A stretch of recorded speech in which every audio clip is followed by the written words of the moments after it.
seorang bernama Sulafah. Anaknya juga dibunuh dalam perang Badar. Maka dia pun dendam.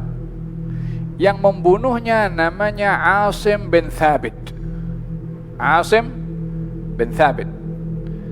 Katanya, siapa yang berjaya bunuh Asim bin Thabit dan membawa kepalanya kepada aku akan minum arak daripada tengkoraknya Asim bin Thabit. La ilaha illallah, ada cawan dia jadi tengkorak lah. Macam mana boleh ada hati nak minum? Sudahlah, arak itu haram, diminum bukan dengan cawan. Daripada tengkoraknya Asim. Macam mana tengkoraknya? Yani dia akan dikosongkan semua itu. La ilaha illallah Muhammad Rasulullah. Kita bayangkan pun sudah nampak macam mana jijiknya. Tapi manusia, bila perangainya itu, sifatnya itu memiliki sifat yang kejam, dia boleh kejam daripada binatang. Oleh sebab itu Al-Imam Al-Ghazali ketika membahagikan dalam kitab Ihya-nya tentang sifat-sifat manusia, diambil daripada sifat-sifat binatang.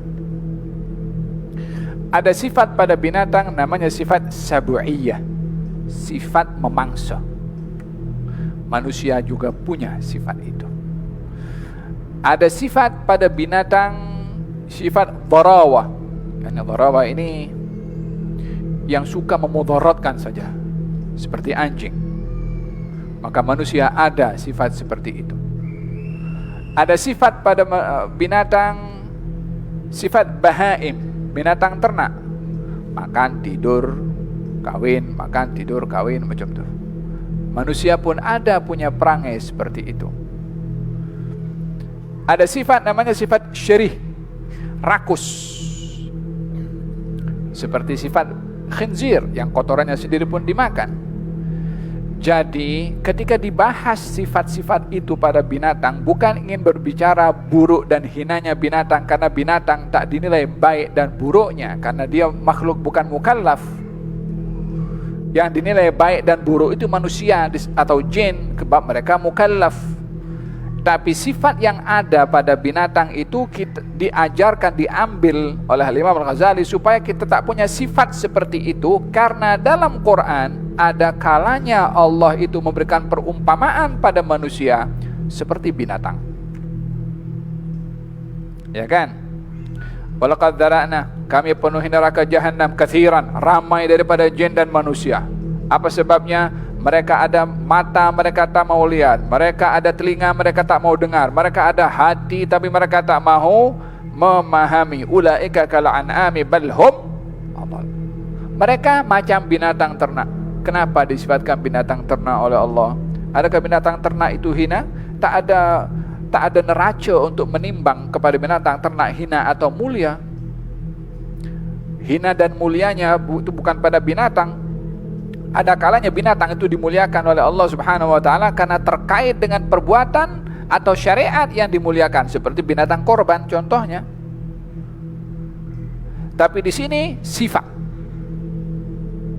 Ulaika kal an'ami bal hum adall, lebih rinah daripada binatang.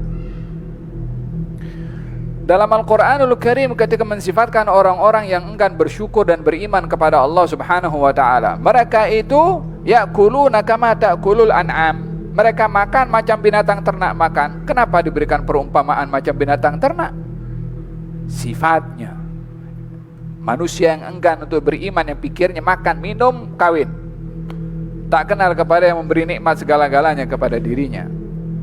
Di dalam Al-Quranul Karim Allah Subhanahu wa taala memberikan perumpamaan kepada orang yang berbahaya umpama anjing.